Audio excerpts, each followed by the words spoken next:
Well, Blue Jays fans, we got our answer on who the opening day starter is going to be. Welcome back to Clem Hawks. I'm Gillis TV. And if you're new to the channel, like anything to do with MLB and some MLB The Show stuff that people always ask us, how to do this, how to do that, it's here on the channel. Of course, Clem Hawks has some NASCAR as well. Now, like I said, the Blue Jays have named their opening starter. And with that, it was supposed to come yesterday. There was a toss-up between Manoah and Gausman. And ultimately, Manoah is going to be the opening day starter for the Blue Jays once again. And this is good competition to have because it's going to bring out the best of both guys when you don't know who the opening day starter is. The last time I can remember this being an actual thing was, I believe it was Marcus Stroman and Aaron Sanchez when Sanchez was pitching pretty decent and Stroman was always pitching decent in times for us throughout his time in a Blue Jays uniform.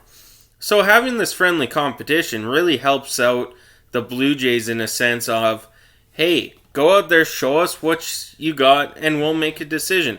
Both guys, I know, it is a privilege to be the opening day starter, but in Kevin Gausman's case, he knows the rotation's really good. Wherever he winds up, he makes the rotation better.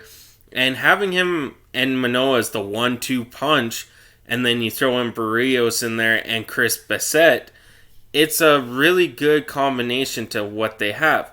Now, I haven't found anything on the fifth starter. Kikuchi threw really well against the Twins yesterday, but I still have my doubts with him being the fifth starter. A guy I wish they would keep in the majors, probably going to go to the minors or at least AAA, is Ricky Tiedemann. He is pitching phenomenal. He's a lefty as well. He has that southpaw fastball you see from like a Lotus Chapman, where I know he is still young, but I really hope he does make the Blue Jays opening day roster. And, if it's in the bullpen being that guy, sure, but I prefer it being the fifth starter. Now back to, Alek Manoah and Kevin Gausman, as I'm just going to pull up Kevin Gausman's stats for spring training here. Like I said, friendly competition in a clubhouse is going to bring in a lot of better stuff for the team. Gausman and Manoah are those really high-end competitive guys, and they know it's a friendly thing. Kevin Gausman's not going to be, that guy that is all down and about and, I'm mad, I want to trade, blah, blah, blah. He knows what his role is with the Toronto Blue Jays, and it's a 1A, 1B scenario with Alek Manoah. And for Gausman this spring training, the only reason there was competition was because how good he was going to do. Sorry, I keep getting texts on my phone.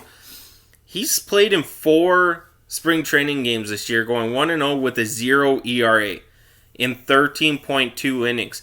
If we get this Kevin Gausman, who struck out 18 batters in those 13.2 thirds innings, we are going to have a really good 1-2 punch between him and Alek Manoah.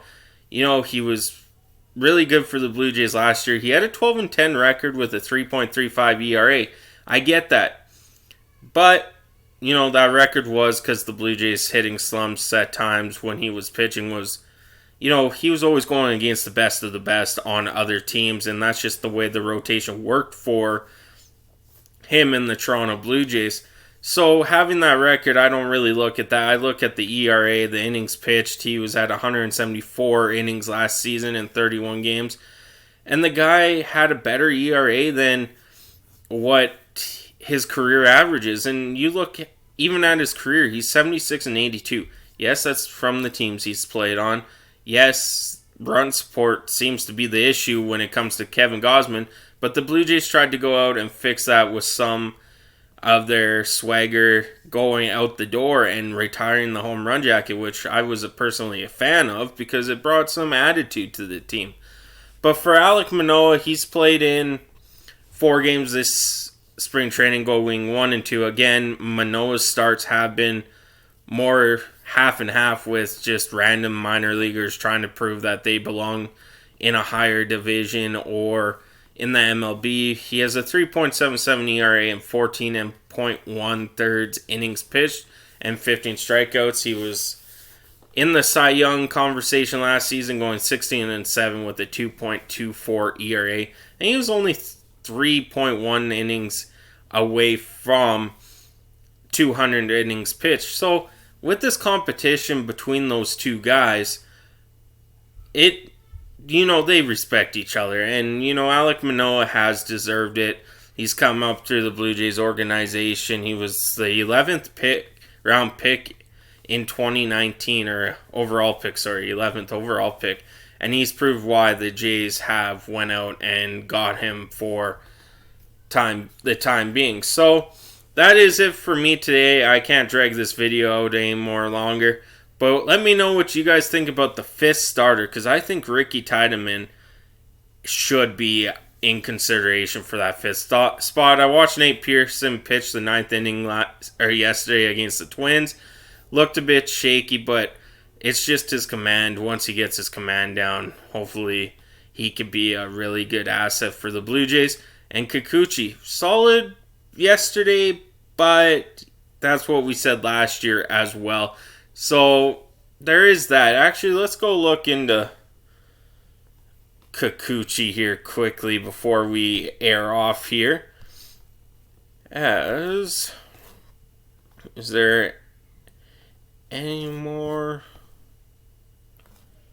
There we go. There's the stats for Kikuchi this spring training. He's had a pretty good spring training, don't get me wrong. He's played in 6 games, going 2-1 with a 1 ERA and 18 innings pitched with 25 strikeouts. The only problem with that is, who is he really facing in those games, those spring training games? Is it, players that played in the AA last year? Is it actual MLB players?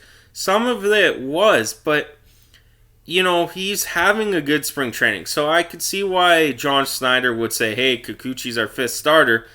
But I would really keep Ricky Tiedemann close in case things fall off. Now, I know I'm going to get one comment in this video where it's going to be, well, Ryu's coming back in June or July.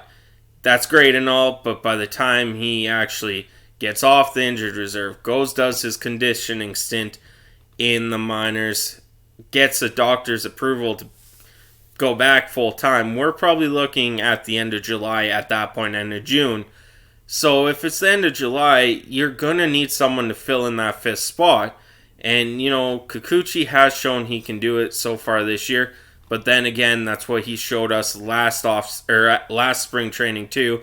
Did pretty well in the first few games and then falling off the rails there going to the postseason. So let me know in the comments what you think. I'm Gillis TV. Thank you so much for tuning in. I'm on out of here.